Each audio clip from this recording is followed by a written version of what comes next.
और बच्चे लोग कैसे हैं आप लोग? तो आज हम लोग स्टार्ट करेंगे तो हमारा वेव। तो वेव में हमारा कुछ पोर्शन बचा हुआ था, ठीक है। हमने organ pipe, open and, closed end कर लिया था, ठीक है। अब हम लोगों को जो पढ़ना है वो है आप लोगों का बीट्स और डॉपलर इफेक्ट। बहुत इजी है दोनों, ठीक है। कोई ज़्यादा इसमें मुश्किल नहीं है, बस थोड़ा सा आपको अटेंटिव रहना होगा। उससे पहले मैं तुम्हें कुछ न्यूमेरिकल करवा देता हूँ, क्योंकि हमने कुछ न्यूमेरिकल किए नहीं थे, ठीक है। तो हम लोग न्यूमेरिकल कर लेते हैं ऑर्गन पाइप वगैरह पे। तो मैं कुछ क्वेश्चन न्यूमेरिकल यहाँ पे हम लोग लिख लेते हैं, उसके अकॉर्डिंग हम इसमें निकालेंगे, ठीक है। जैसे हमारे पास एक क्वेश्चन है, मैं क्वेश्चन यहाँ लिख दे रहा हूँ। देखिए हमारे पास क्वेश्चन है,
चलिए।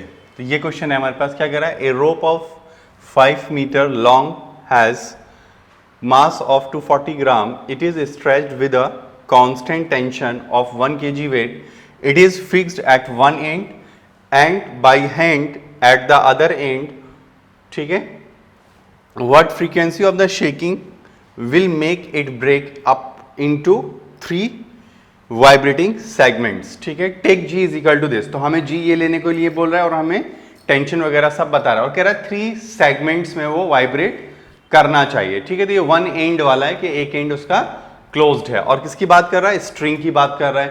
तो चलिए इसको करते हैं हम लोग, देखिए हम लोग कैसे करेंगे इसको समझते हैं। तो अगर हम इसमें नेक्स्ट पेज पे बात करें तो देखिए नेक्स्ट पेज में हम लोगों को क्या करना है, क्वेश्चन आप लोगों ने लिख लिया होगा, आइए देखिए। तो हमें टी कितना दे रहा है, तो टी हमें बोल रहा है 1 kg वेट। अब देखो 1 kg वेट के लिए हम लोग क्या करेंगे, हम लोग लिखेंगे कि 1 इंटू 9.8 और इंटू क्या कर देंगे 10 टू दी पावर 5। तो किस में कन्वर्ट हो जाएगा बताओ, ये डाइन में, किस में कन्वर्ट होगा, डाइन। तो ये हमने डाइन ले लिया। अब हमें क्या करना है, तो ये चीज आ गई हमारे पास, ये हमने टेंशन निकाल लिया। चलिए टेंशन आ गया 9.8 into 10 to the power 4 dyne, क्योंकि सीजीएस में हम लोग कर रहे हैं। एल कितना दिया हुआ है, तो एल हमें दिया गया है 5 मीटर। तो हम लोग क्या कर लेंगे उसे बताओ, 500 सेंटीमीटर, ठीक है। और क्या दिया था हम लोगों को, ये हो गया, और कुछ दिए, हाँ इन्होंने एक चीज और बोली है कि उसका जो वेट है यानी मास जो है स्ट्रिंग का वो है आपका 245 ग्राम, ठीक, और कुछ नहीं दिया। और हमें कह रहा है जी की वैल्यू हमें लगानी है 980 सेंटीमीटर पर सेकेंड स्क्वायर। तो फ्रीक्वेंसी हमें निकालना है, तो कौन सा, 3 सेगमेंट। तो देखो अगर हमारे पास ये स्ट्रिंग एक वन एंड पर ऐसे फिक्स है, ठीक है, इस तरह से ये, तो अगर हम इस पे बात कर रहे हैं कि चलिए हमें 3 सेगमेंट चाहिए, तो 3 सेगमेंट का मतलब हुआ 1 2 और ये तीसरा, ठीक है। तो ये इस तरह से वाइब्रेट कर रहा होगा, ये देखिए, ठीक है, ये इस तरह से वाइब्रेट करेगा ये। तो ये हमारे 3 मोड हो गए। तो हमें पता है कि आपकी वन एंड स्ट्रिंग अगर फिक्स होती है तो कैसे निकालते हैं हम लोग उसको बताओ। तो उसका निकालने का तरीका होता है frequency is equal to nth, उसमें n upon 2l under root T by mu, बस फॉर्मूला लगाना है सिंपली। तो म्यू कैसे निकालेंगे, तो म्यू हम यहां निकाल लेंगे। म्यू इज इक्वल टू क्या हो जाएगा, म्यू हो जाएगा हमारे पास m अपॉन एल। तो बताइए m कितना है, 245 डिवाइडेड बाई 100, सही है ना, 500 इंटू 5 भी कर लेंगे तो कितना आ जाएगा, 4 हो गया और ये 9 हो गया, ठीक है। तो ये आ गया हमारे पास। अब तो कितना आ रहा है, तो ये हमारे पास आ रहा है 0.49, ठीक है। ये हमारा म्यू निकाल लिया हमने। अब इसकी वैल्यू हम यहां पे सब्स्टिट्यूट कर देंगे। तो n की वैल्यू कितनी हो गई, n कौन सा है, जितने लूप 1 2 3, तो 3/2 into 500 into under root 98 into 10 to the power 4 upon, ठीक है। और हम लोग क्या कर लेंगे इसको, और क्या रखना है हम लोग को, म्यू, म्यू की वैल्यू कितनी है 0.49। तो अगर हम यहां पे 10 टू दी पावर 2 और ले लें तो ये हो जाएगा, और ये इसको 2 बार कट कर देगा। कितनी बार कटेगा, 2 बार। बस अब निकाल लेंगे, 10 टू दी पावर 3 बाहर से आ जाएगा, यानी 3/1000 into under root 2 into 10 to the power 3। तो ये कैंसिल हो जाएगा, ये कितना आएगा 1.414। तो अब हम इसको निकाल लेंगे, तो फ्रीक्वेंसी हमारे पास आ जाएगी 3√2 हर्ट्ज। अब जो भी होगी वो हमें यहां पे मिल जाएगी। क्लियर है, बताओ। तो this is about your question, clear. चलिए अब नेक्स्ट क्वेश्चन एक और करते हैं इस पे, आइए देखिए। चलिए आगे बढ़े, देखो एक और क्वेश्चन कर लेते हैं हम लोग। देखिए एक और क्वेश्चन है,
ठीक, यही हम लोगों के पास क्वेश्चन है। चलिए ये चीज है, क्या कह रहा है, इन an experiment it was found that the string vibrate in 3 loops. कितने लूप में वाइब्रेट कर रहा है, 3 लूप्स में, ठीक है। व्हेन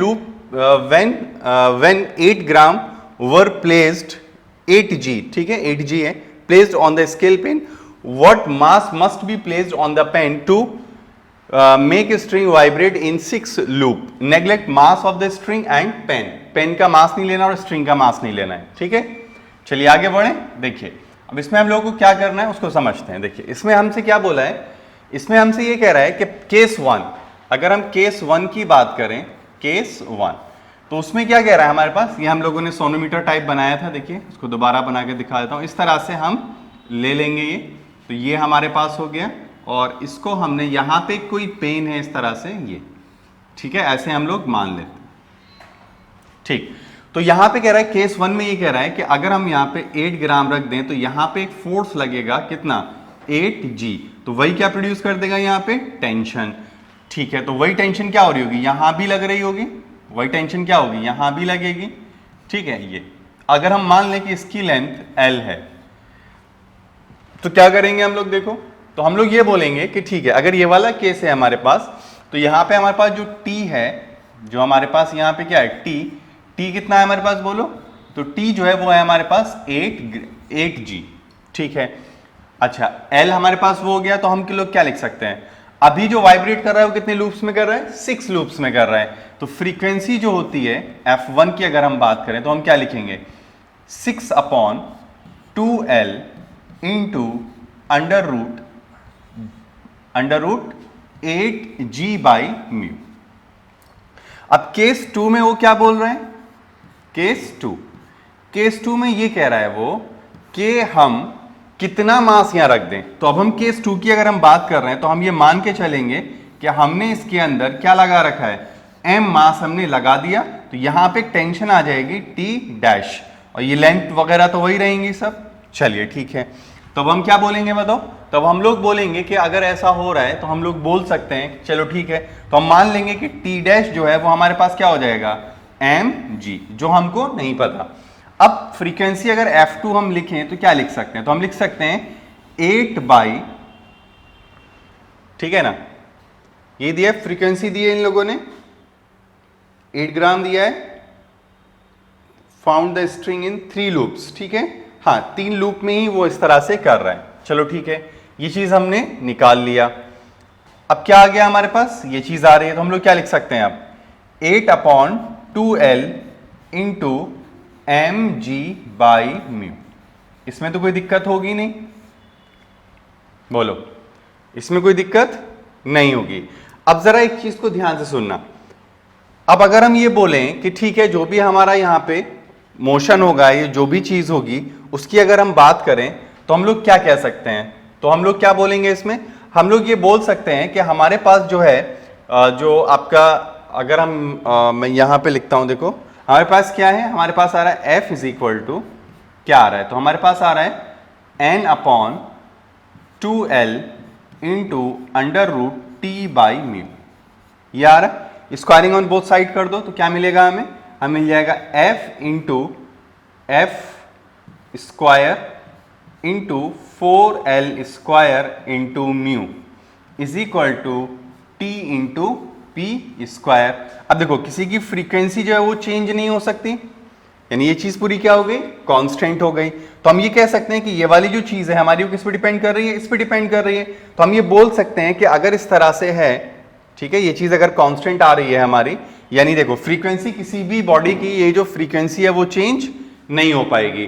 तो जब ये फ्रीक्वेंसी चेंज नहीं होगी, ठीक है, यही तो बोला है ना उसने, in an experiment it was found that the string vibrate in 3 loops when 8 gram were placed on the scale pan, ठीक है। फिर क्या कह रहा है हमसे, फिर कह रहा है हमसे कि what mass must be placed on the pan to make the string vibrate in 6 loops when the mass string and this, तो ये आपका क्या हो जाएगा, वैनिश हो जाएगा, ठीक है। तो हमारे पास फ्रीक्वेंसी वगैरह क्या है, कांस्टेंट, तो ये भी हमारा क्या हो गया, कांस्टेंट। अगर हम इसकी बात कर लें तो बहुत आसान तरीके से हम इसको निकाल सकते हैं। अब देखो क्या बोलेंगे, हम बोलेंगे कि 8G, ध्यान से सुनना, 8G × 6², यानी ये। बराबर हो जाना चाहिए m इंटू जी इंटू 8 स्क्वायर। तो g से g कैंसिल हो गया, ठीक है, इससे कम कर लेंगे इसको, तो कितना आ रहा है g हमारे पास, सॉरी m कितना आ रहा है हमारे पास, तो m आ रहा है हमारे पास 36/8, ठीक है, kg, इतना हम लोग उसमें प्लेस कर देंगे, ठीक है। तो इस तरह से हम इसको कर सकते हैं, बना लो इसको जल्दी से।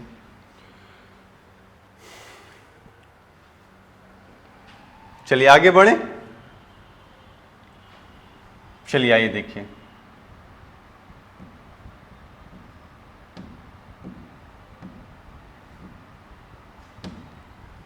चलिए देखिए, तो ये कुछ न्यूमेरिकल्स, इस तरह के न्यूमेरिकल्स आप लोग बना सकते हैं, ठीक है।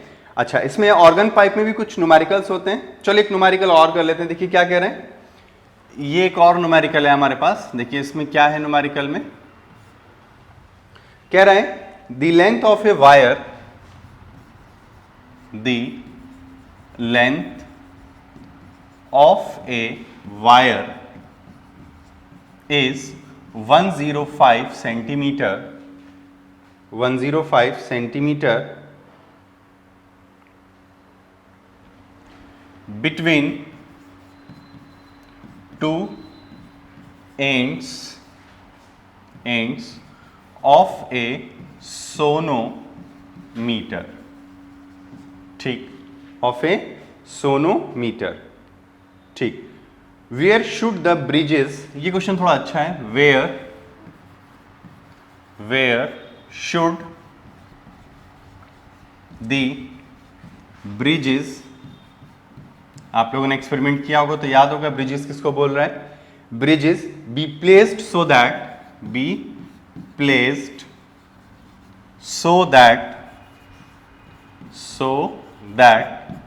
क्या है, सो that the fundamental frequency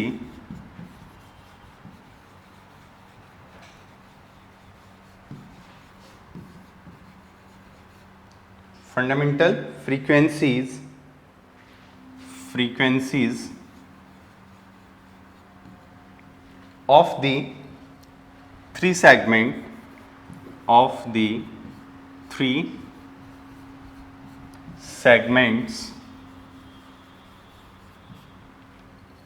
segments in the ratio of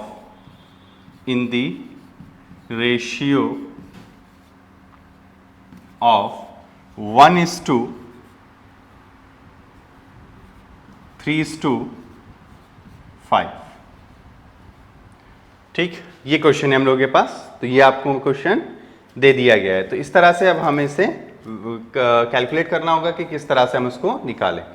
तो क्वेश्चन क्या दिया है हमें, तो ये क्वेश्चन हम लोगों के पास है, ब्रिजेस हमें दिए हुए हैं, तो हमें ये न्यूमेरिकल अब फाइंड आउट करना होगा, ठीक है। तो क्या कह रहे हैं, the length of a wire is 105 centimetre between two ends of a sonometer, where should the bridges be placed so that the fundamental frequencies of the three segments in the ratio of 1:3:5।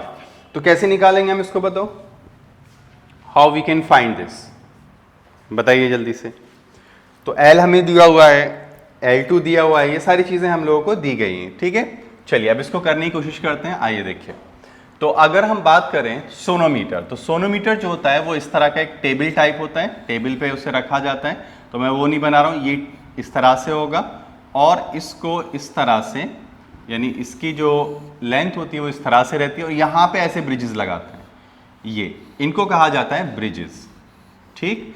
तो ये bridge number 1 मान लिया हमने, ये bridge number हमने 2 मान लिया, और ठीक है इस तरह से होगा, और फिर यहाँ पे कहीं ये नीचे ऐसे चला जाता है। तो अगर हम ये बोलें कि ये वाली जो लेंथ है वो अगर हमारी L1 है और ये वाली जो लेंथ है वो अगर हमारी L2 है, ठीक है, और ये वाली लेंथ जो है वो हमारी L3 है, तो हम एक बात तो जानते हैं कि हमारे पास जो होगा L1 plus L2 plus L3, ये जो होगा ये हमारा L के बराबर होगा। और L हमें कितना दे रखा है, तो L हमें दे रखा है L हमें दे रखा है आपका 105। L कितना दे रखा है बताओ, 105 सेंटीमीटर। अच्छा, फंडामेंटल फ्रीक्वेंसीज यानी F1 is to F2 is to F3 कितना दिया हुआ है 1:3:5। ठीक है, अगर हम फ्रीक्वेंसी की बात करें इसमें फ्रीक्वेंसी क्या होती है इसके अंदर, तो इसके अंदर होती है n/2L इंटू √T/m T/μ। तो हम कह सकते हैं कि फ्रीक्वेंसी इनवर्सली प्रोपोर्शनल टू क्या होती है L होती है। बोलो जल्दी से, बिल्कुल सही बात है।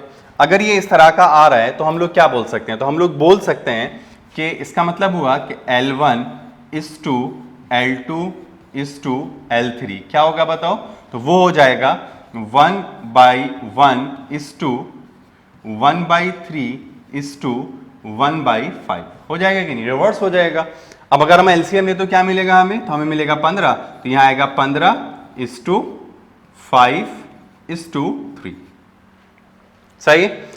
अब L1 अगर हम निकालें तो L1 कैसे निकालेंगे बोलो जल्दी से, तो L1 हम बोलेंगे यहां से, ये जो L1 है ये एक्चुअल में यहां से मेजर्ड हो रहा होगा, L = 0 यहां होगा, तो ये सब यहीं से मेजर्ड करेंगे हम। ठीक है, तो ब्रिजेस के बीच का हमें दूरी बताना है, तो ये आ रहा है हमारे पास। अब देखो तो कितना आ गया, तो 15 हो गया यहाँ पे, और यहाँ पे कितना आ जाएगा 21 × 105, तो ये इसको 5 टाइम्स कट कर लेगा, तो ये कितना आ गया बताओ 75 centimetre.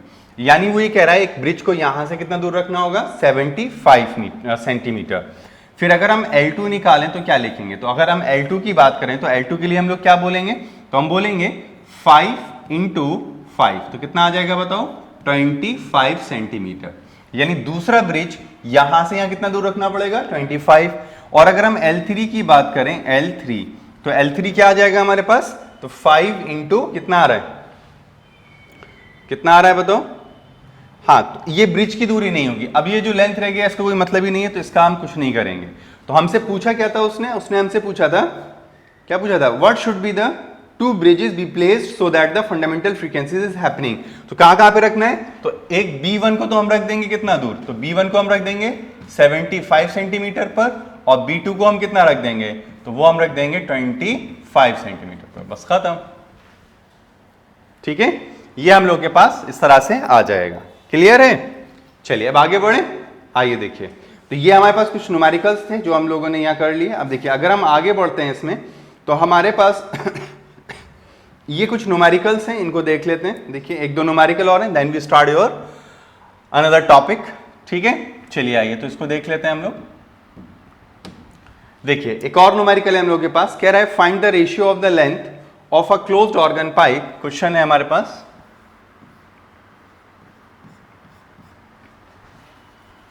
find the ratio of length of closed organ pipe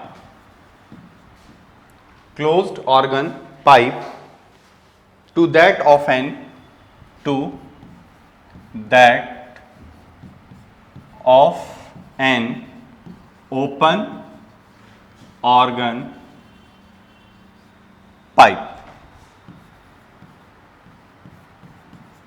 open organ pipe in order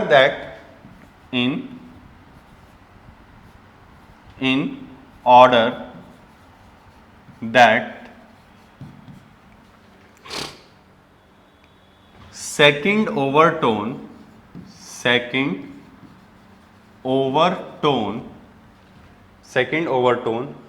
of the former is in unison with fourth overtone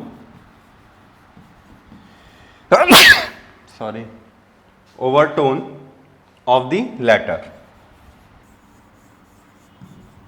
latter। ठीक, तो ये क्वेश्चन हम लोगों के पास है। अब इसको हम लोग देखते हैं। देखिए इसमें क्या हमसे कह रहे हैं, find the ratio the length of closed organ pipe to that of an open organ pipe in order that second overtone of the former is in unison with fourth overtone of the latter। ठीक है, देखिए इसमें क्या है।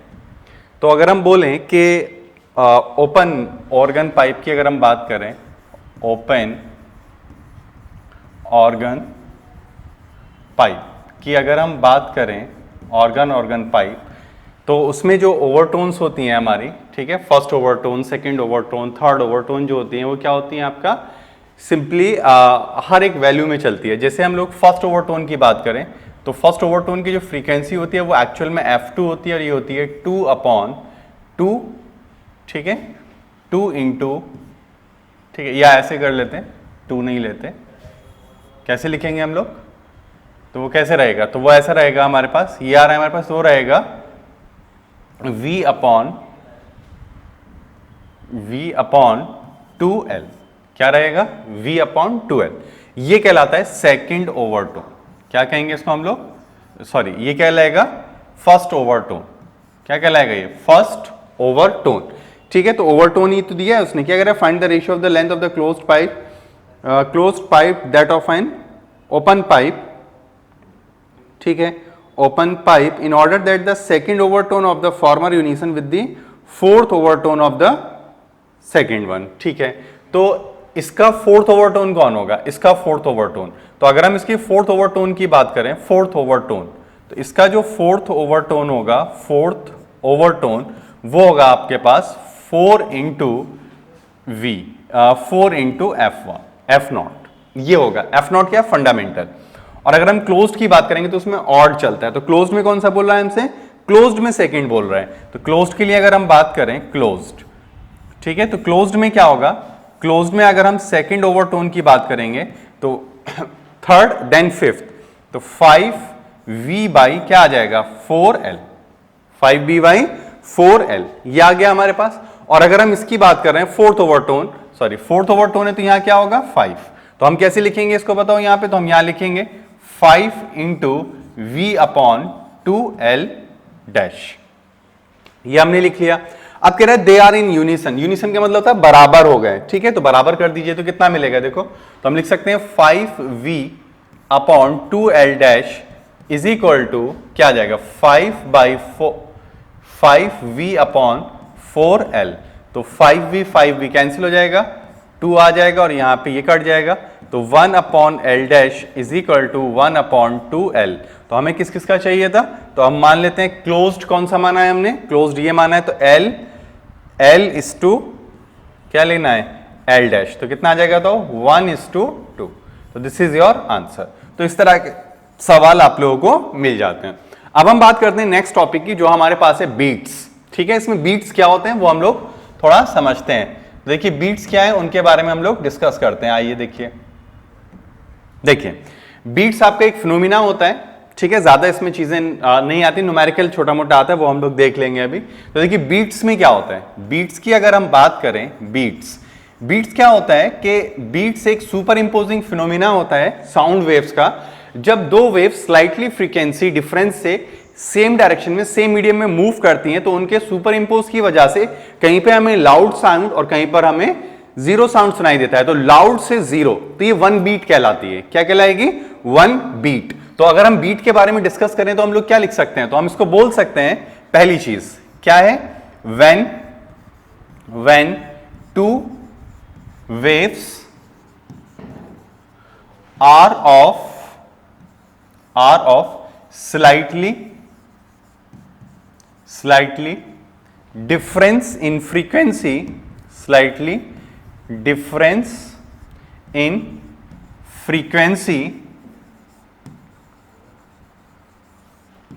move in same direction, ठीक है, and superimpose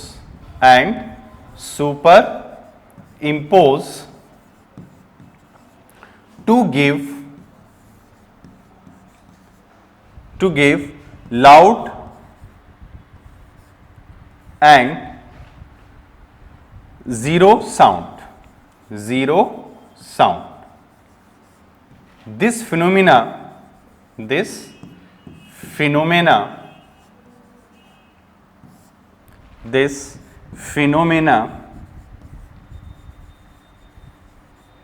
is called beats. तो हम इसको क्या कहते हैं? बीट्स कहते हैं। क्लियर है बात? तो ये एक फिनोमिना है, इसमें साउंड वेव दो डिफरेंट फ्रीक्वेंसी होनी चाहिए। अब देखो डिफरेंस इन फ्रीक्वेंसी जो होना चाहिए, ये थोड़ा ध्यान रखिएगा, डिफरेंस इन फ्रीक्वेंसी जो होना चाहिए, ठीक है, वो लेस देन होना चाहिए 16 हर्ट्ज। ठीक है, इससे कम ही रहना चाहिए, इससे ज्यादा नहीं होना चाहिए। अगर इससे ज्यादा होगा तो फिर आपका प्रॉब्लम शुरू हो जाएगी। तो 16 हर्ट्ज हमारे पास होना चाहिए। ठीक है, अब आगे बढ़े। देखिए अब इसमें हम लोगों को करना क्या होगा, देखो अब हम लोग समझते हैं थोड़ा सा वेव्स के बारे में। तो मान लो कि एक ये मेरी वेव है, ये सपोज कर लीजिए ये एक वेव है, इस तरह से इधर चल रही है। ठीक, थोड़ा अच्छा फिगर आप बुक्स में देख सकेंगे। ये देखिए इस तरह से ये हमारी वेव ऐसे चल रही है। ये देखिए ये वेव चल रही है हमारी, कितनी फ्रीक्वेंसी है? 1 2 3 4 और बना लेते हैं थोड़ा सा।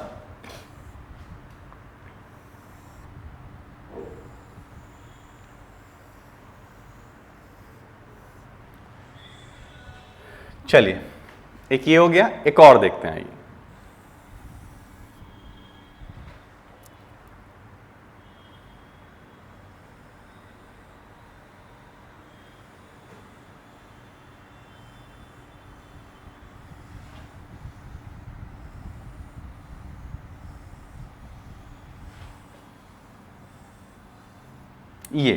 ये देखिए इसका फ्रीक्वेंसी अगर हम माने तो 1 2 3 4 5 6, तो हम बोल सकते हैं इसकी फ्रीक्वेंसी 6 हर्ट्ज है। और इसकी फ्रीक्वेंसी देखो कितना, 1 2 3 4 5 6 7 8, इसकी फ्रीक्वेंसी 8 हर्ट्ज है। कितनी है? 8 हर्ट्ज। तो फ्रीक्वेंसी डिफरेंस कितना है? F2 माइनस F1, तो ये हमारे पास आ रहा है 2 हर्ट्ज। कितना आ रहा है बताओ? 2 हर्ट्ज। तो हाँ बीट फ्रीक्वेंसी हो जाएगी, यानी बीट्स बनेंगी। अब समझते हैं बीट्स बनेंगी कैसे। देखो अगर हम बीट्स की बात करें तो हम इसको बनाने की कोशिश करते हैं। देखिए समझिएगा, तो अगर हम बीट्स की बात करें तो देखो ये और ये मिल जाएगा तो कितना बनेगा? 2, यानी इस तरह से बहुत बड़ा बन जाएगा। ये देखो ऐसे बन जाएगा, फिर ये ऐसे बन जाएगा, फिर क्या होगा? धीरे धीरे ये कम होता चला जाएगा। ऐसे देखो, फिर क्या होगा? फिर ये ऐसे बढ़ेगा और ये फिर ऐसे बढ़ता चला जाएगा। ये देखिए ऐसे। तो अगर हम इसके देखें तो इसका एक इन्वेलप अगर बना दें, क्या बनाए? एक इन्वेलप। तो ये इन्वेलप अगर हम बनाते हैं तो देखो यहां पे 0 हो रहा है, ये 0 नहीं तो मिनिमम तो मानेंगे, और फिर बढ़ रहा है। बढ़ रहा है कि नहीं? ये देखो फिर बढ़ रहा है। तो इस तरह का जो इन्वेलप बन रहा है हमारे पास, दिस इज कॉल्ड बीट्स। तो यहां पे क्या है? लो, बहुत ही साउंड कम हो गया। और यहां पे क्या है? हाई। यहां पे क्या है बताओ? हाई। तो अगर आप देखें तो कोई अगर गाना गाता है तो कभी लाउड साउंड थोड़ा बढ़ता जाता है, बढ़ता जाता है, बढ़ता जाता है, फिर कम हो जाएगा, फिर बढ़ेगा, फिर कम हो जाएगा। तो देखो ध्यान रखना, ये मैक्सिमा से ये मिनिमा जाने के लिए कहलाता है 1 बीट। क्या कहलाता है? 1 बीट। क्या कहलाता है? 1 बीट। तो हमारा जो कान है, ठीक है, इसका मतलब ये हुआ कि यहां से यहां तक जाने में उसे 1 बीट सुनाई देगी। ओके, अब अगर हम बात करें कि हमारा कान कितनी बीट सुन सकता है, how many beats it can be listen, तो याद रखिएगा ये 10 बीट ही सुन सकता है। कितनी सुन पाए? सॉरी 5 बीट ही सुन सकता है, 5 बीट से ज्यादा नहीं सुनेगा। अब देखो क्यों, ऐसा क्यों है? चलें आगे। देखो how many number of beats it can be listen. ठीक है, तो देखो याद रखना, human ear persistence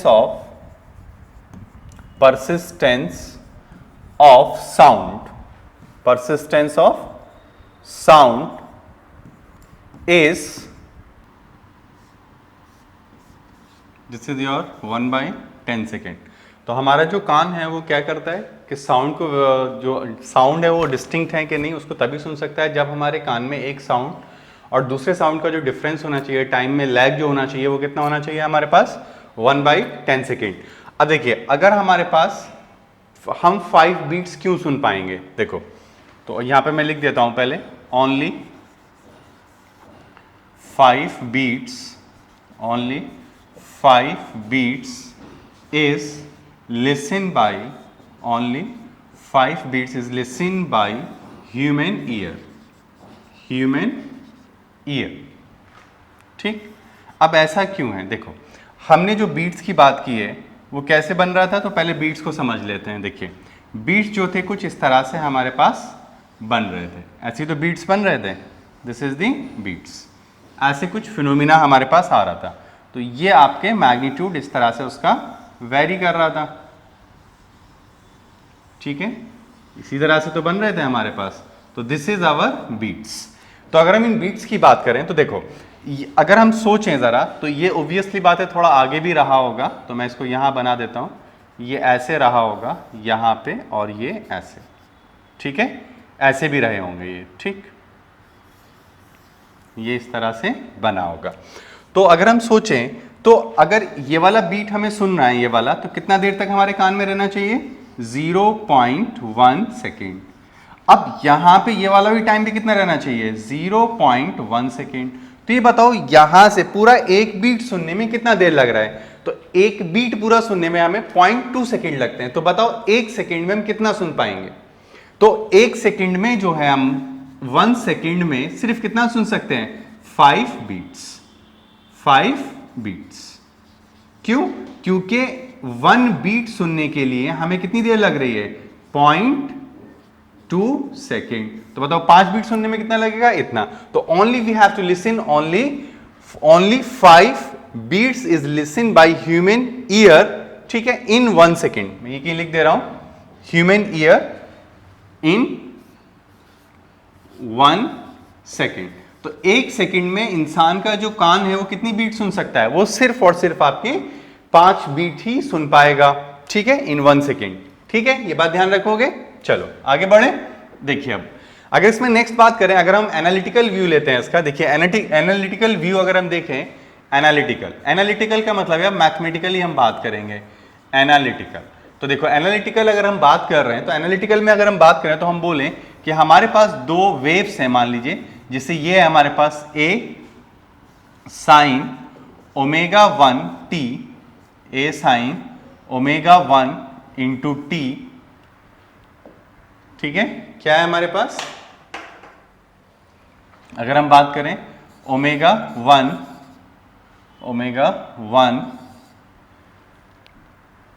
t, omega 1 t, हम ये मान के चल रहे हैं x नहीं है उसके अंदर, और y2 हमने क्या माना? तो y2 जो है हमारे पास वो क्या है? वो है हमारे पास a sine omega 2 t, omega 2 t। अब अगर ये सुपर इंपोज हो जाए तो हमें क्या मिलेगा? y, और y क्या होगा बताओ? a sine omega 1 t plus sine omega 2 t, ये होगा। तो हम क्या लिख पाएंगे? तो हम लिख पाएंगे a इंटू, इसको क्या लिख सकते हैं? 2 cos omega 1 minus omega 2 by 2 into T, और इंटू फिर क्या लिख सकते हैं? Sine omega 1 plus omega 2 by T into 2 into T. तो ये हमारे पास एक रिजल्टेंट आ गया। अब देखो ये क्या है, अगर हम बात करें इसको, तो ये क्या है हमारे पास? ये एक तरह का आपका बीट फ्रीक्वेंसी शो करेगा। क्या करेगा? बीट फ्रीक्वेंसी ये शो करेगा। तो ये बीट फ्रीक्वेंसी शो कर रहा होगा, और ये क्या कर रहा होगा? हार्मोनिक्स। ये क्या रिप्रेजेंट करेगा? हार्मोनिक्स, यानी कंटिन्यूटी को शो करेगा, हार्मोनिक्स, ठीक है। ये हमारे पास होता है। तो अगर हम बात करें कि कब हमें मैक्सिमा और कब हमें मिनिमा सुनाई देगा, तो वो इस पे डिपेंड करेगा, क्योंकि ये तो जीरो होने वाला नहीं कभी, तो ये जीरो हो सकता है, ठीक है। तो इसी के अकॉर्डिंग वो काम करेगा। तो आगे बढ़े। देखिए, अगर हम इसके अकॉर्डिंग हम बात कर रहे हैं तो हमारे पास क्या है? हमारे पास है cos omega 1 minus omega 2 by 2 into T is equal to क्या होना चाहिए? मैक्सिमम। तो plus minus 1 for maximum, plus minus 1 for maximum. तो एक मैक्सिमा से दूसरे मैक्सिमा में कितना होगा, क्या होगा, वो देख लेते हैं। तो हम लोग क्या लिख सकते हैं? 2 पाई, क्या लिख सकते हैं?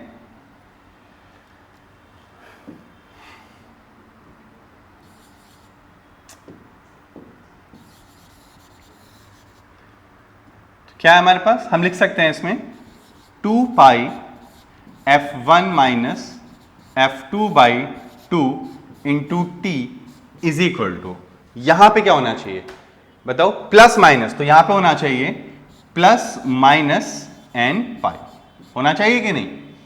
ठीक है, तो यहां क्या आ जाएगा, 2 से 2 खत्म हो गया, इससे ये भी खत्म हो गया, तो क्या मिल रहा है हमें? टाइम की अगर हम बात करें टी, तो टी हमें मिल रहा है, टी तो पॉजिटिव होगा, तो n upon F1 minus F2, और n क्या हो जाएगा 0 1 2 3 एंड सो ऑन।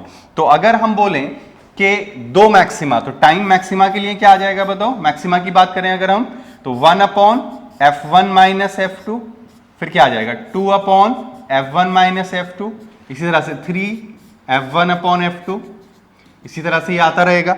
अब ये बताओ टाइम पीरियड क्या होगा, तो टाइम पीरियड की अगर हम बात करें तो इसमें से घटा लें, तो टाइम पीरियड ऑफ बीट, यानी टाइम पीरियड ऑफ बीट की अगर हम बात करें तो एक मैक्सिमा से दूसरे मैक्सिमा के बीच का जो टाइम होगा वो टाइम पीरियड कहलाएगा, तो घटा लो, तो क्या होगा, इसमें से घटाएंगे तो क्या आ जाएगा 1 अपॉन F1 माइनस F2।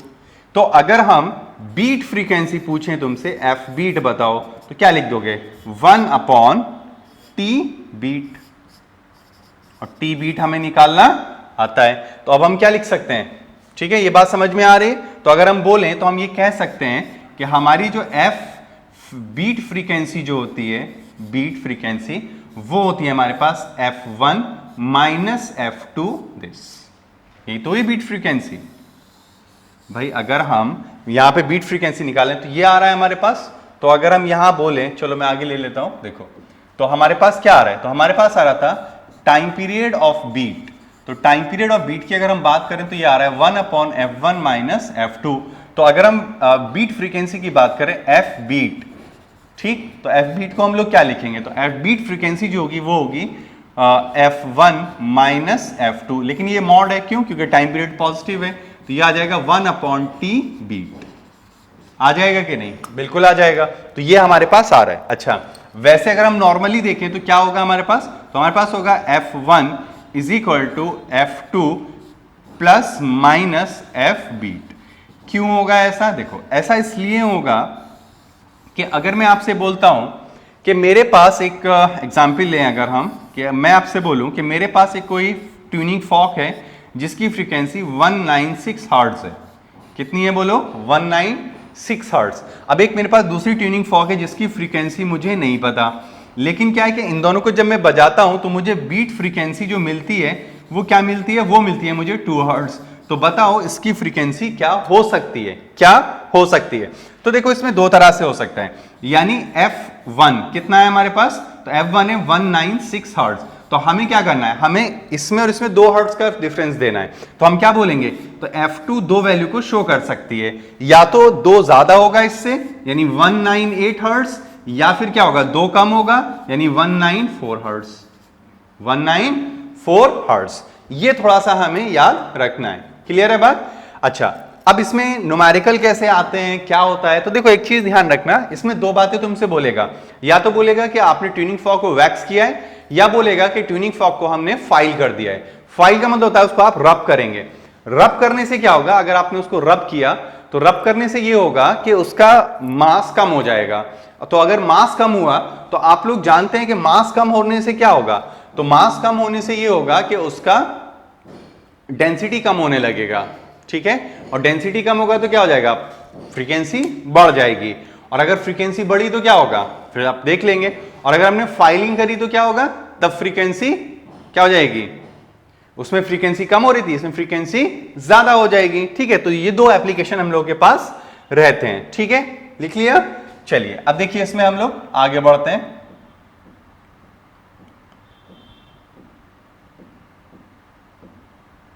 आइए देखिए, ठीक, तो हमें दो एप्लीकेशंस याद रखनी है, इसकी दो एप्लीकेशन होती हैं हम लोग के पास। एप्लीकेशंस देखो क्या है एप्लीकेशन,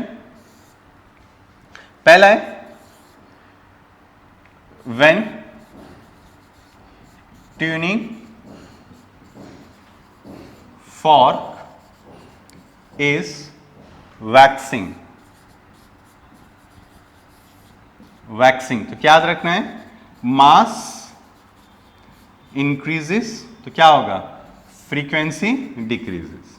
दूसरी बात, when tuning fork is filing. अगर हमने उसको फाइलिंग कर दिया तो क्या होगा, तो हम बोलेंगे मास डिक्रीजेस, लेकिन फ्रीक्वेंसी क्या करेगी, इंक्रीजेस। फ्रीक्वेंसी क्या कर जाएगी, इंक्रीजेस। तो इस तरह के सवाल आपको मिलेंगे, तो उसमें आप कर सकते हैं। अगर हम ये बोलें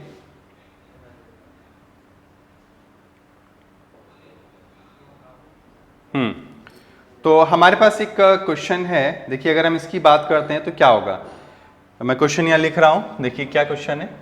हमें दो ट्यूनिंग फॉर्क दी गई हैं। A tuning fork arrangement pair produces 4 beats with one fork of frequency इतना। A little wax is placed on the unknown fork and it then produces 2 beats. What is the frequency of the unknown fork? देखो हमारे पास example ले रहा हूं, ठीक है। हमारे पास दो फॉर्क हैं, एक ये है और एक ये ट्यूनिंग फॉर्क है, ठीक है। इसको हम मान लेते हैं अननोन है, इसको क्या मान लेते हैं, अननोन। और ये क्या हमारे पास, नोन। तो नोन की जो फ्रीक्वेंसी है वो हमें दे रहा है 288। कितना दे रहा है, 288। इसकी फ्रीक्वेंसी हमें नहीं पता। तो कह रहा है कि अभी जो एफ बी है, बीट की जो फ्रीक्वेंसी है वो कितनी है, 4 हर्ट्ज। कह रहा है व्हेन, अब आगे बोल रहा है when tuning fork 2 is wax then क्या हो जाएगा, एफ बी जो अब बोल रहा है, एफ बी डैश, वो अब हो जाता है 2। कितना हो जाता है बताओ, 2। अगर हम इनकी बात करें तो अब क्या करना है, तो देखो इसमें हमें क्या करना है, पहला केस। अगर हम फर्स्ट केस की बात कर रहे हैं कि चलो ठीक है वो ट्यूनिंग फॉर्क इसके साथ थी, तो अगर हम केस 1 की बात कर रहे हैं, केस 1 ध्यान से सुनना। तो अगर हमारे पास F1 जो है वो 288 है, तो बताओ F2 क्या हो सकता है। तो F2 दो वैल्यू दिखा सकता है, या तो 4 ज्यादा होगा या 4 कम होगा, यानी या तो हमारे पास 292 हर्ट्ज होगी उसकी फ्रीक्वेंसी, या फिर हमारे पास 284 हर्ट्ज होगी, ठीक है। यही कहानी है हमारे पास। अब हमें इसमें बात करनी है, ठीक। तो ये चीज हमारे पास आ रहा है। अब वो क्या कह रहा है, अब सुनना। अब वो ये कह रहा है कि अगर हम वैक्स कर दें, मैं यहां लिख रहा हूं, यही सवाल मिलेंगे तुम्हें इस पे, और कोई सवाल उसमें नहीं बना पाता है, यही सवाल आप लोगों को मिलते हैं फाइलिंग पर इस पे। अब वो कह रहा है व्हेन वैक्सिंग, क्या कह रहा है, व्हेन वैक्सिंग, अगर आपने वैक्सिंग कर दी तो वैक्सिंग की होगी अगर, तो बताओ फ्रीक्वेंसी ऑफ F2 क्या करेगी, डिक्रीजेस। तो आप बोलेंगे F2 क्या है यार, क्या बोलेंगे हम लोग, तो हम बोलेंगे कि F2 जो है हमारा वो क्या कर रहा होगा, तो F2 जो होगा वो हमारा डिक्रीज कर रहा होगा। क्या कर रहा होगा, तो F2 डिक्रीजेस, F2 डिक्रीजेस। अब एक बात बताओ, अच्छा फ्रीक्वेंसी ऑफ बीट कितनी दे रहा है अब, तो वो दे रहा है 2 हर्ट्ज। कितना दे रहा है बताओ, 2 हर्ट्ज दे रहा है। अगर फ्रीक्वेंसी ऑफ बीट 2 हर्ट्ज है तो बताओ अगर 2 से इसको कम करा तो ये कितना हो जाएगा, 82। तो इसके साथ कितना देने लगेगा, जल्दी बोलो कितना देने लगेगा इसके साथ। तो इसके साथ अगर हमने ऐसा किया तो इसके साथ देने लगेगा ये 286 हो जाएगा, सॉरी 282 हो जाएगा, तो बीट फ्रीक्वेंसी 6 आ जाएगी। तो ये तो पॉसिबल नहीं है। अब बताओ इससे अगर कम हुआ, 2 कम करो, जैसे ही 2 कम करोगे तो क्या हो जाएगा, तो इसका कम हो रहा है, तो कम हो रहा है तो इसके पास पहुंच रहे हैं, तो बीट फ्रीक्वेंसी भी कम हो जाएगी। तो देयरफॉर F2 कितना हो गया बताओ, 292 हर्ट्ज। तो इसका कोई फॉर्मूला नहीं होता है, आपको ऐसे ही जज करना पड़ेगा। क्लियर। तो this is about your beat. अब जो नेक्स्ट टॉपिक है हमारा वो है डॉपलर इफेक्ट। तो डॉपलर इफेक्ट पे एज सच कोई ज्यादा प्रॉब्लम नहीं आती है, बहुत सिंपल है। बस दो तीन बातें आप लोगों को थोड़ा सा ध्यान में रखना होगा उससे, ठीक है। तो हम लोग डिफाइन करने जा रहे हैं, हम लोग डॉपलर इफेक्ट क्या होता है, ठीक है। चलिए तो अब हम लोग आगे बढ़ते हैं, and then we have to start about your Doppler effect, ठीक है। तो इस तरह के क्वेश्चन आपको ले। अच्छा, अगर यही क्वेश्चन ये बोल देता कि नहीं हमने उसकी फाइलिंग कर दी, जल्दी बोलो क्या कहता, अगर हमने उसकी फाइलिंग कर दी तो क्या होगा। तो फाइलिंग कर दी तो होगा ये कि उसकी जो ये जो बीट फ्रीक्वेंसी बढ़ जाएगी। फाइलिंग करने पे क्या होगी, बीट फ्रीक्वेंसी बढ़ जाएगी। तो फिर कौन सा आंसर हो जाता, 284। तो उसके अकॉर्डिंग हम इसको सोचते, ठीक है। चलिए अब हम लोग स्टडी करते हैं डॉपलर इफेक्ट को, ठीक है। Now we have to start about your Doppler effect. तो आइए चलिए शुरू करते हैं डॉपलर इफेक्ट। तो डॉपलर इफेक्ट की अगर हम बात करें बहुत सिंपल न्यूमेरिकल मिलेंगे तुम्हें, डॉपलर्स इफेक्ट। अब देखो डॉपलर्स इफेक्ट क्या है, क्यों इसको पढ़ते हैं। देखो डॉपलर इफेक्ट का मतलब ये होता है कि अगर हमारा लिसनर और सोर्स, यानी जहां से आवाज प्रोड्यूस की जा रही है और जो आवाज को सुन रहा है, अगर हम उनकी रिलेटिव पोजीशन को चेंज ना करें, मान लो कि अगर हम ये बोल दें कि हमारे पास ये कोई ट्रेन है यहां पे, ठीक है, ये ट्रेन है, मान लो ये ट्रेन है और यहां पे इसका एक लाउड हॉर्न लगा हुआ है। ये अगर यहां पे ये सोर्स हो गया, अगर यहां से साउंड चल रहा है तो ऐसे चलेगा, ठीक। और यहां पे कोई एक हमारा लिसनर खड़ा हुआ है, कौन है ये बताओ, लिसनर, ठीक। और ये कौन है बताओ, सोर्स।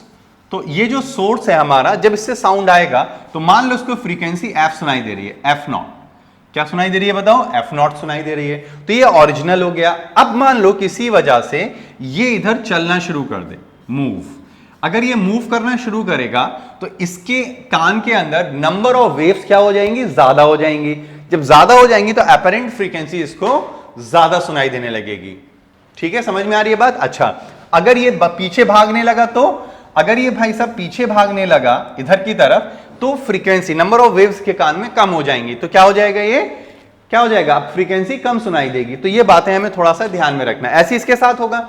हाँ, अगर ये दोनों ऐसे पीछे हटें या ऐसे आगे आए तब भी आपका वही इफेक्ट आ गया। तो डॉपलर इफेक्ट क्या होता है कि whenever the relative position, whenever the position between the या separation between the listener and source is changing, then the sound listened by the observer is different from the original frequency, या apparent frequency it can be listened but cannot be listened the original frequency। ठीक है, तो मैं यहां इसको लिख दे रहा हूं डॉपलर इफेक्ट को।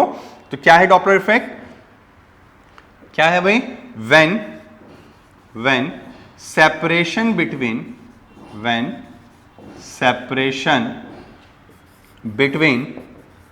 observer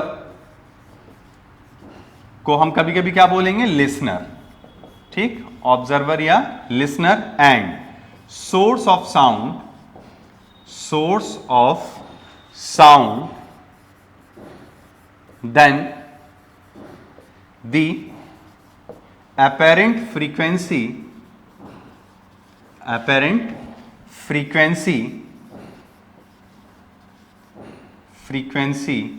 is listened by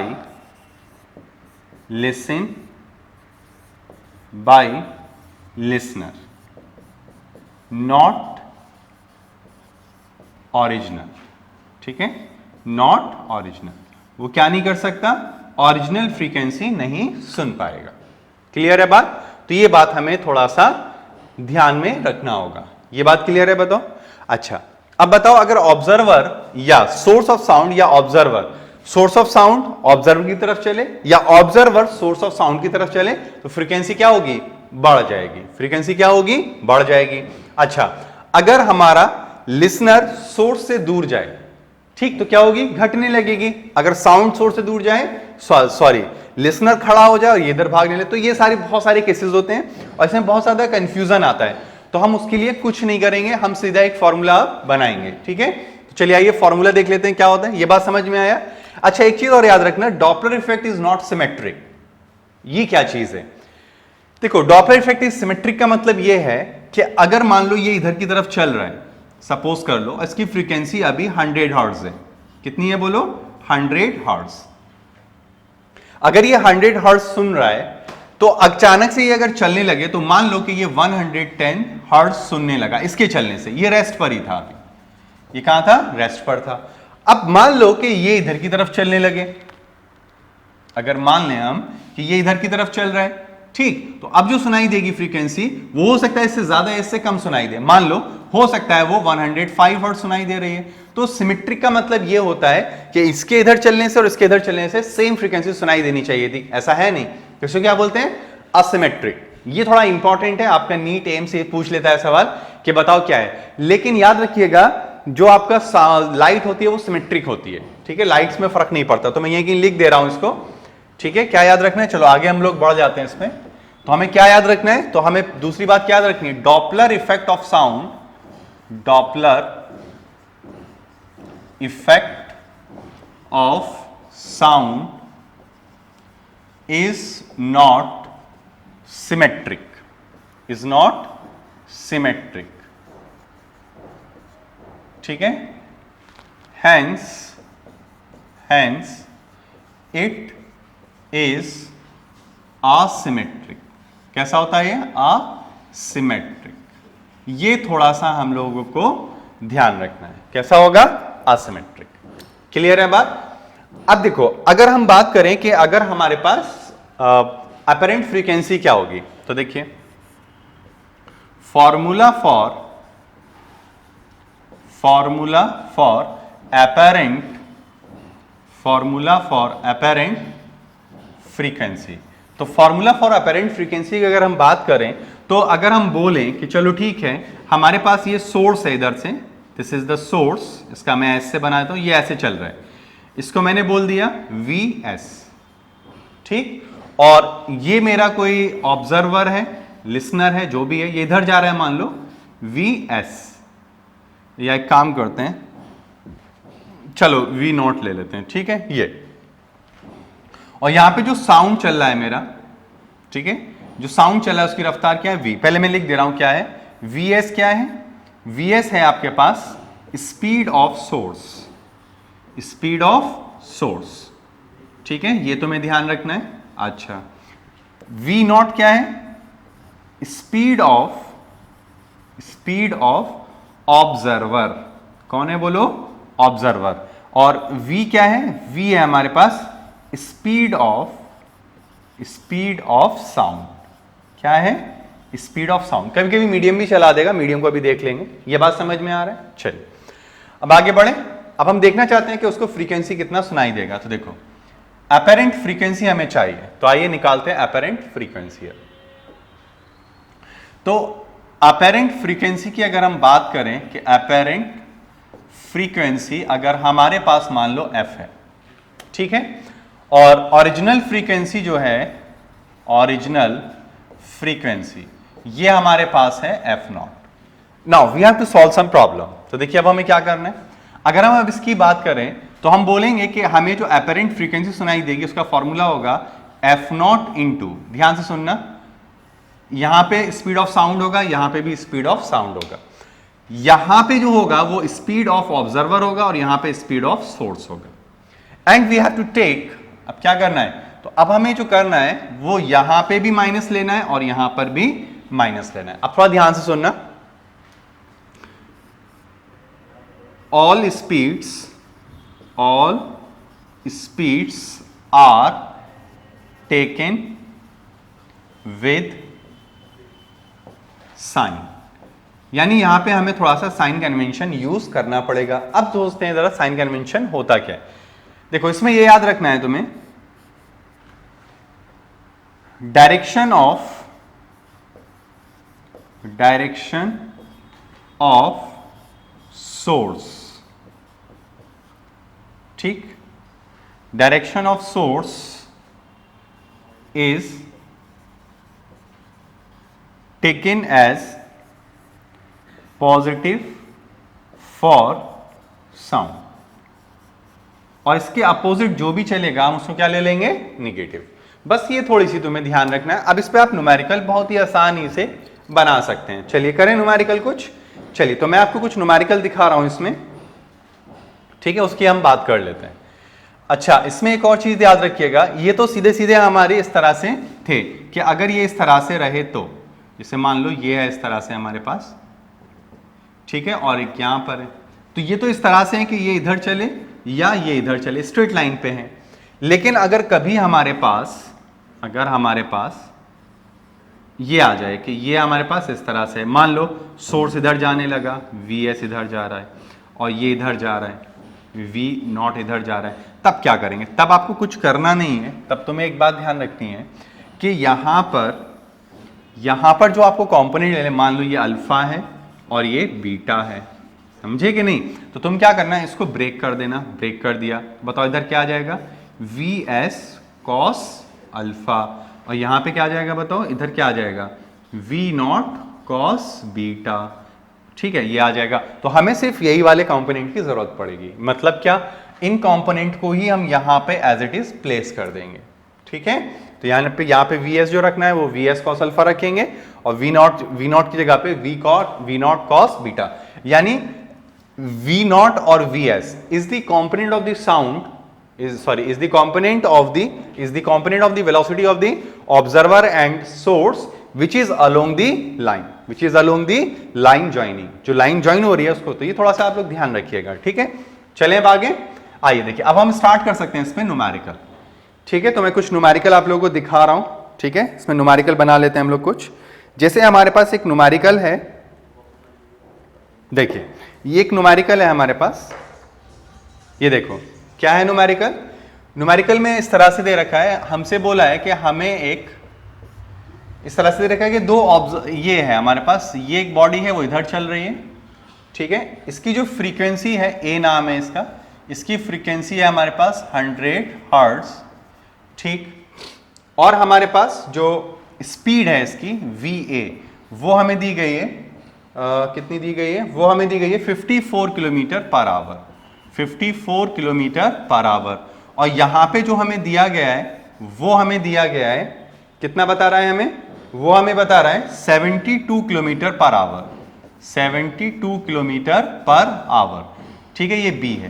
तो हमें क्या पूछा जा रहा है, हमसे पूछा जा रहा है कि ये बताओ फ्रीक्वेंसी ऑफ बी कितना सुनेगा, ठीक है, कितना सुनेगा।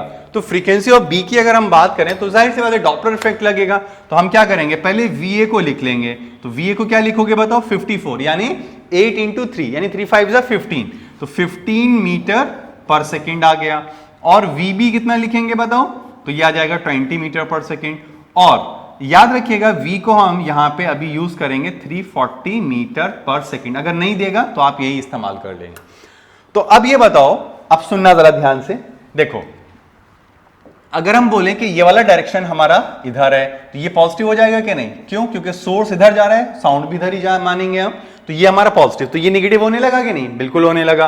तो अब हम क्या करेंगे, तो अब हमें एफ बी सुनना है, तो हम क्या लिखेंगे, न्यू ऑफ ए क्या था बताओ, V minus V not upon V minus V S.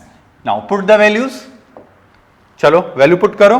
तो कितना लिखेंगे यहाँ पे 100, यहां पे कितना आ जाएगा, v कितना है हमारे पास 340 माइनस ये कितना है बोलो 20, और यहां पे कितना आ जाएगा नीचे हमारे पास, तो यहां आ जाएगा 340 माइनस। अच्छा एक गलती हमने देखो कर लिया, क्या गलती कर ली, ये निगेटिव रखना था हमें, क्या रखना था, निगेटिव। तो it must be place negative, ये थोड़ा सा आपको ध्यान रखना है वरना आपका आंसर गलत हो जाएगा। तो ये 15 हो गया, ठीक। तो कितना हो गया ऊपर बताओ 360, तो कितना आ रहा है हमारे पास अब 100 इंटू 360 डिवाइडेड बाई कितना आ रहा है 325। अब सॉल्व कर लेंगे तो देखो ये फैक्टर 1 से बड़ा आ रहा है कि नहीं, this factor is greater than 1, इसका मतलब उसको फ्रीक्वेंसी जो होगी वो सुनाई देगी क्या, वी से ज्यादा। क्या सुनाई देगी, वी से ज्यादा। बनाओ इसको जल्दी से।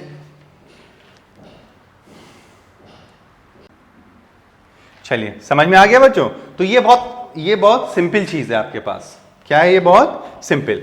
अब देखो इसी में अगर ये बोल देता कि चलो ठीक है ये है, अब वो ये कह देता कि नहीं अब ये इधर की तरफ जा रहा है, सपोज कर लो ऐसे बोल दे कि ये अब इधर की तरफ जा रहा है, तो क्या करेंगे, ये भी पॉजिटिव और ये इसी के डायरेक्शन में, तो ये भी पॉजिटिव, तो यहां पे अब क्या आ जाता, माइनस आ जाता, सही है। तो इस तरह के हमें थोड़ी सी चीजें एनालिसिस करना आना चाहिए। अब देखो एक न्यूमेरिकल है मेरे पास, उसको हम लोग डील कर सकते हैं, ठीक है। उसके अगर हम बात करें तो हम लोग कैसे करेंगे, ठीक है। मैं इसको यहां लिख देता हूं, ये बहुत अच्छा क्वेश्चन है आप लोगों का, इसमें नहीं है। देखो एक मिनट रुको,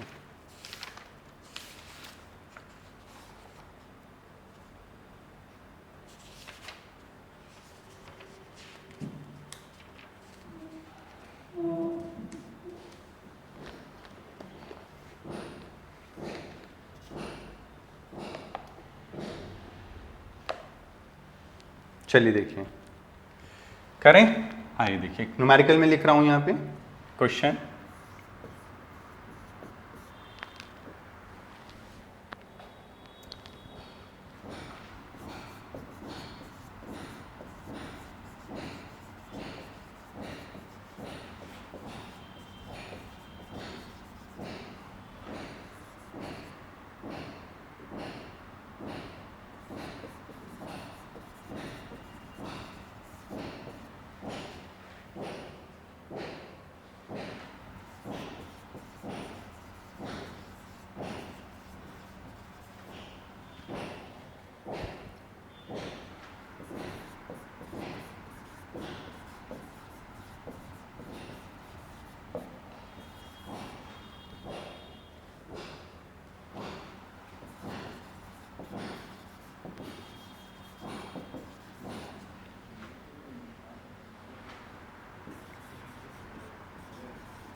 चलिए, तो ये क्वेश्चन है हम लोग के पास, इसको हम लोग को सॉल्व करना है। देखिए क्या कह रहा है, an observer moves towards a stationary source of sound with इतना of 1/5 of the velocity of the sound.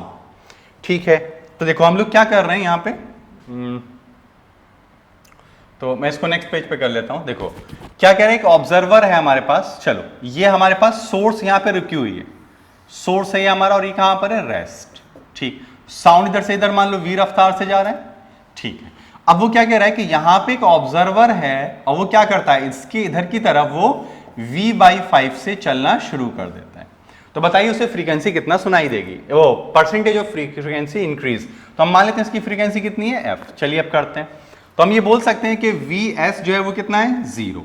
चलो अब निकालते हैं जरा, तो f डैश निकालते हैं। हाँ, अपेरेंट फ्रीक्वेंसी कितना, तो f क्या लिखेंगे बताओ, तो हम लिखेंगे v minus of minus v0, क्योंकि अपोजिट में आ रहा है। यहां पे क्या लिखेंगे, v माइनस vs।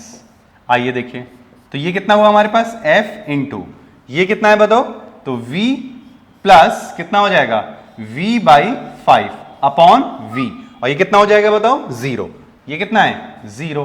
तो कितना आ गया हमारे पास आ गया 6/5f। कितना आ गया बताओ, 6/f। उसने पूछा परसेंटेज इंक्रीज, तो हम पहले ये निकालेंगे कि डेल्टा f कितना है, तो क्या लिखेंगे, f डैश माइनस f। क्या निकालेंगे, f डैश माइनस f। तो अगर हम f डैश माइनस f करें तो कितना मिलेगा, तो हमें मिलेगा 6/5 इंटू f माइनस f, तो कितना आ गया 1/5f। अब उसने बोला ये सब ना बताओ, क्या बताओ, उसने पूछा है परसेंटेज फ्रीक्वेंसी बताओ। तो परसेंटेज फ्रीक्वेंसी के लिए आपको क्या करना पड़ेगा, तो परसेंटेज फ्रीक्वेंसी, किसी भी चीज का परसेंटेज कैसे निकालते हैं, इधर आओ, देखो इधर आ जाओ। किसी भी चीज का परसेंटेज अगर तुम्हें निकालना है, जैसे x में परसेंटेज निकालना है, तो कैसे निकालते हैं, चेंज इन x जो भी आया divided by original multiplied by 100। ये सिंपल फॉर्मूला होता है। अब देखो यहां पे तुमने फ्रीक्वेंसी में चेंज निकाल लिया, ओरिजिनल कितनी है, ओरिजिनल ये है, तो एक तरह से हमें डेल्टा f बाई एफ ही तो निकालना है। तो कैसे करेंगे, तो इसका मतलब परसेंटेज ऑफ f कितना इंक्रीज हो रहा है, तो कैसे लिखेंगे हम लोग, delta f by F into 100। तो देखो कितना आ जाएगा, तो डेल्टा f कितना है हमारे पास, 1/5 ऑफ f, तो 1/5 of f divided by f into 100। तो ये कट गया, तो कितना आ रहा है आंसर, 20%। कितना आ रहा है, 20%। तो ये क्वेश्चन आपका AIEEE में इस तरह से आ चुका है। ठीक है, तो ये आप देख सकते हैं किस तरह के बहुत सिंपल इसमें क्वेश्चंस बनते हैं। एक और बहुत फेमस क्वेश्चन है रिफ्लेक्शन ऑफ साउंड, ये थोड़ा सा इंपॉर्टेंट है, इसको हम लोग समझ सकते हैं। देखिए रिफ्लेक्शन ऑफ साउंड की अगर हम बात करें, ठीक है, चलिए आगे बढ़ लेते हैं। कोई डाउट इसमें, चलो ठीक है, तो फिर तो ये थोड़ा ध्यान रखिएगा, इस तरह का क्वेश्चन भी आ सकता है। तो यहां पे देखो उसने क्वेश्चन को थोड़ा एनहांस कर दिया, क्या, परसेंटेज का भी इस्तेमाल करवा लिया। ठीक है, चलिए अब हम लोग थोड़ा सा आगे बढ़ रहे हैं, आइए।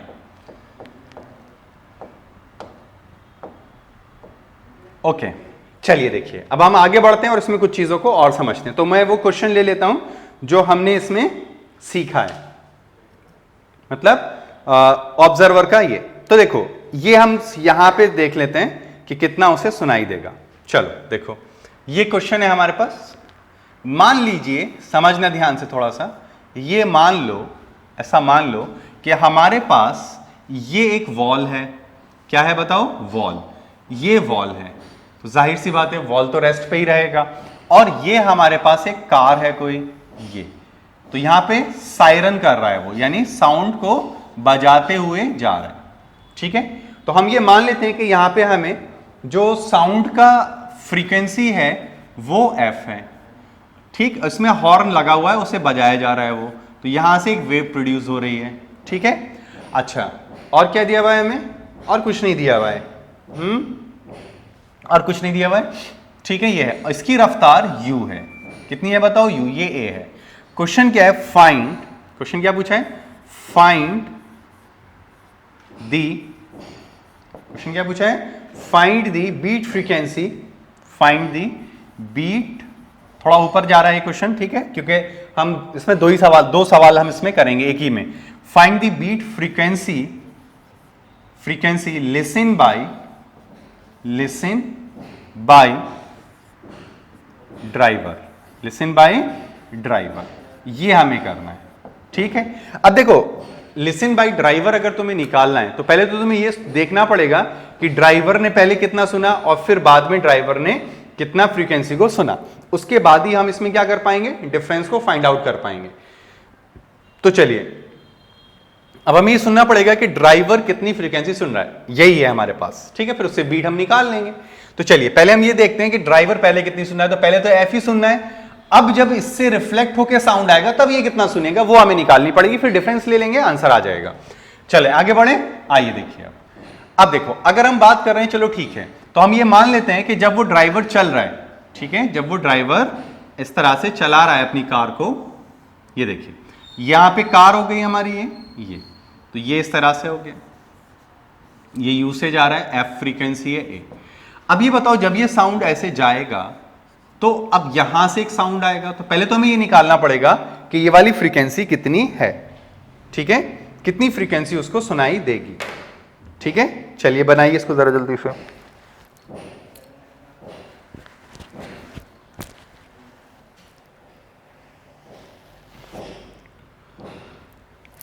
चलिए आइए करें। देखो हम ये मान लेते हैं कि जब ये आएगा तो यहां से जब टकराएगा तो ये तो अभी ऑब्जर्वर है। केस 1 में क्या है, केस 1 क्या बोलेंगे, वॉल एज ऑब्जर्वर। वॉल कैसे बताओ, ऑब्जर्वर की तरह। तो अभी जो फ्रीक्वेंसी सुन रहा है वो कितनी सुन रहा है, तो मान लेते हैं हम एफ सुन रहा है, F1 सुन रहा है, तो कितनी सुनेगा, F1 में कैसे लिखेंगे बताओ, F into V minus 0 upon V। और देखो ये इधर ही जा रहा है, ये क्या कर रहा है, इधर ही जा रहा है, तो हम क्या लिखेंगे, माइनस यू। ये हमारे पास आ गया। तो कितनी फ्रीक्वेंसी आ रही है, तो F into V upon V minus you. ये हमारे पास इक्वेशन आ गई 1। अब हम लिखेंगे केस 2। अब देखो केस 2 में क्या होगा, केस 2। अब केस 2 में क्या होगा, अब ये जो साउंड आ रहा है, अब ये जो साउंड आ रहा है, अब ध्यान से सुनना, ठीक है, घबराना मत, इजी है ये। अब ये जो साउंड आ रहा है इससे प्रोड्यूस होकर अब वो ड्राइवर सुनेगा, तो यहां से जो साउंड आ रहा है उसकी फ्रीक्वेंसी कितनी है, उसकी फ्रीक्वेंसी है F1, ठीक है। फ्रीक्वेंसी कितनी है बताओ, F1। तो ये हमारे पास आ गया। अब ये ऑब्जर्वर है, यानी ये कौन बन गया, ऑब्जर्वर। ये क्या बन गया, ऑब्जर्वर। अब इसको निकाल लेते हैं। तो अब इसे कितना सुनाई दे रहा है, हमने मान लिया इसको सुनाई दे रहा है अब F2। तो F2 निकाल लो।